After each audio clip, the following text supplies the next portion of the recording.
Covering 24% of the Earth's surface, mountains are home to 720 million people, or 12% of the world's population, in 120 countries. For centuries, mountain ecosystems and communities have played a critical role in maintaining a sustainable flow of resources to the plains below.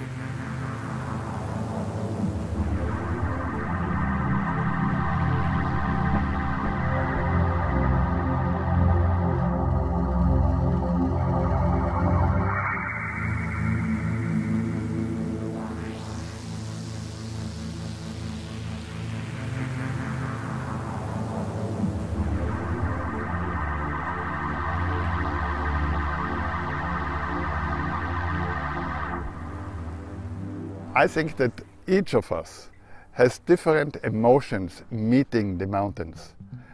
And we have to give to all the lovers of the mountains the possibility to have their own experiences when they approach. All the motivations to approach mountains are okay. There's not the wrong one and the right one.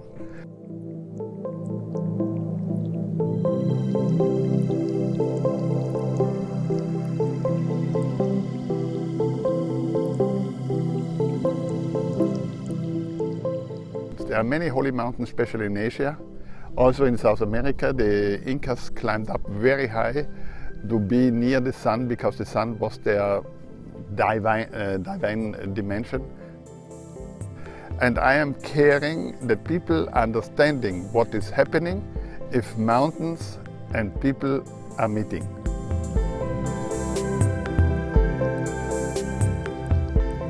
In a world dominated by rapid global change, societies could build innovative strategies and socio-cultural diversity, a diversity that can particularly thrive in cultural mountain landscapes.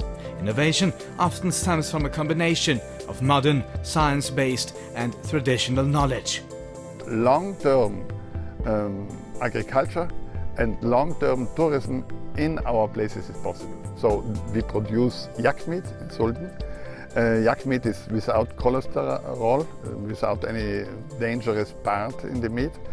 If you have a heart problem, you can eat it and you are safe.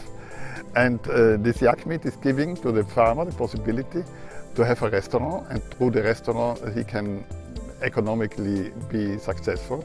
And again, he is able to care about the landscape. So I built up some similar structures in Pakistan, in the Karakorums, in Nepal, also in the Andes.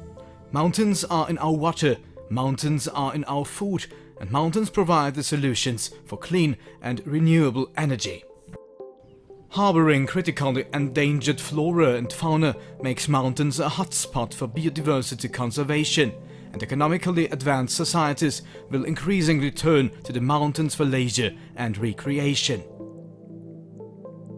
Even non-mountain countries ultimately depend on healthy mountain ecosystems for their economic prosperity and social-cultural integrity. The relationship between highlands and lowlands is so tight that any impact provoked by climate change could go well beyond the mountains. I think this paragraph 94 is very well done. But I think also that most of the politicians coming out of the cities, they understand it, but they don't emotionally feel it, because it's quite difficult to understand the whole thing. Mountain people, they have no defenders in the parliaments all over the world. There are many more politicians from the cities, and they decide what's happening on this world. The mountain people, they need a possibility to stay in their mountains, because if they all go to the cities, there's no place for them, there's no work for them. But it's much more difficult to survive economically in the mountains than in the cities. And since they have no defenders, they have to defend themselves. But anyway, if we like to change the world, we have to do it by ourselves and privately. Being towers of life, mountains are in all of us. We need to act together to make them an important part of the future we want. Mountains cannot do any mistakes, they're only there.